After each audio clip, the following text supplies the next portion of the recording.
When a nasty flu struck California's Atascadero State Hospital, Dr. John Cannell made an interesting discovery. I know my patients were exposed to influenza, but none of them got sick. Why? One reason could be that 30 of Cannell's patients had been given vitamin D on a regular basis.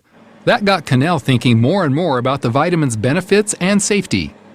Child's never gotten into a vitamin D cabinet and gotten poisoned. That's happened hundreds and thousands of times with Tylenol or aspirin or other things. Medical writer Bill Sardi says if vitamin D were a drug, its benefits would make it the most popular ever. Because we're talking about diabetes and hypertension and bone diseases, osteoporosis and arteriosclerosis and cancer and autoimmune disease, and the list goes on. Scientists found that list is so long because vitamin D actually regulates cells, systems, and organs throughout the body. It works by turning your genes on and off, very, very basic function. So that's a very important fact about vitamin D that distinguishes it from any other vitamin. It's a steroid hormone. It's in a class by itself. A major question and area of controversy regarding vitamin D is sun exposure. So health investigators hit the trail looking for answers. Doctors have observed that where there's less sun, there's more cancer, flu, and even autism. For instance, there's more of these diseases in winter, which has less sunlight. And there's also more of these diseases the further you get away from the equator, because there's less sunlight the further you get away from there. Even here in sunny California, very few people get enough sun to make sufficient vitamin D in their skin for the best of health. Down in San Diego, you can make it year-round, but even then, in San Diego, in the wintertime, you have to go right out at solar noon. There's only about a 2 or 3 hour period where you're going to make any substantial amounts of vitamin D. But wait a minute, won't this possibly lead to skin cancer? Most sunscreen companies provide products that block the ultraviolet B, or UVB, from the sun. Those are the very rays you need to produce vitamin D in the skin. Now they admit the UVA rays that the sunblock lotions allow to get in are the ones causing the cancer. So they let the one that causes skin cancer in, and they block the one that prevents it. Statistics show skin cancer rates and deaths have actually risen since the sunscreen campaigns began 30 years ago. Cannell recommends keeping your time in the sun moderate. 15 minutes in a bathing suit during summer is plenty. You don't want to age your skin or cause damage from a sunburn. Not everyone agrees. The American Academy of Dermatology website finds it appalling that anyone in good conscience could make the claim that intentional sun exposure for any length of time is beneficial. Then there's the issue of darker skin, which naturally screens out more of the UVB rays that make vitamin D.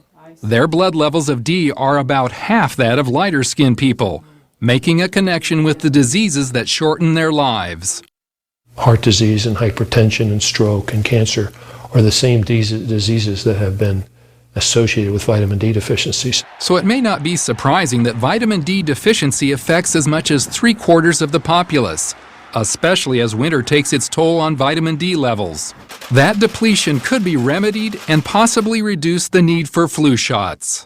Vitamin D activates your immune system, causes something to be formed called little peptides that kill bacteria and viruses without antibiotic resistance, without side effects. We can use it in very young infants and pregnant moms. And not only help fight osteoporosis, but strengthen teeth as well. Instead of using fluoride to harden our teeth so there's no soft spots where the acids can then eat into our teeth and cause dental decay, we can use vitamin D. It's more appropriate, it's more natural. And D appears to boost athletic performance.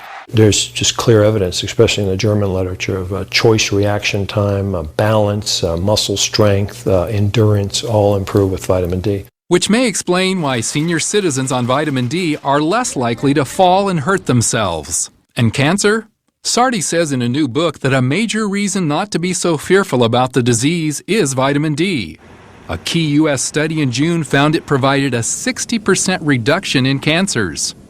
Canadian Cancer Society immediately told all of their citizens, begin supplementing with at least 1,000 units of vitamin D. American Cancer Society, mum's the word. In fact, here is video of how vitamin D helps zap cancer cells, like the one to the right of the arrow.